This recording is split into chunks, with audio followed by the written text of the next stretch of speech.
or taken by the homeless. And that's what people living in the area say. This is near 62nd after 7 Dees was recently sold to a developer. Our Jennifer Dowling checked this out. She's live tonight in that area. What do people plan to do about this, Jennifer? Well, we talked to the property owner and they have a lot to work with here. Check out these holes in the fence. This is how people have been getting into the property and leaving a mess behind. The area is unsecured. It's unmonitored.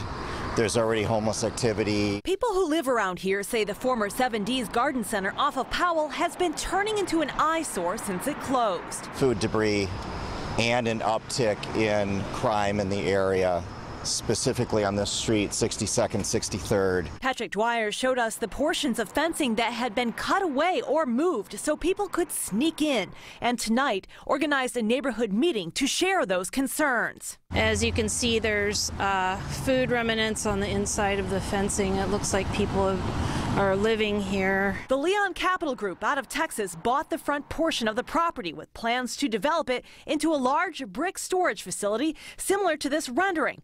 But for now, neighbors say it sits unsupervised. We've lodged complaints with the city, with the Department of Development Services. Patrick says the city told him those complaints will take 3 or more weeks to receive a follow-up. We're just not getting the support that we need in this community. Leon Capital's managing director, Jake Walker, did respond by email saying, "We are aware of the unfortunate events transpiring. We had the graffiti painted over a few weeks ago, but someone has come back and tagged the property again." He goes on to say, moving forward, they've reached out to a security company about nightly patrols, and the residents here say that would be a good start. They need to redo the fencing. Obviously, the cyclone fence is continually being cut into, and they do need to have surveillance.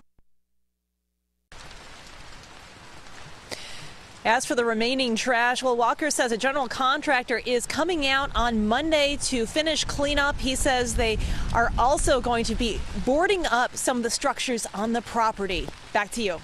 Okay, stay dry out there.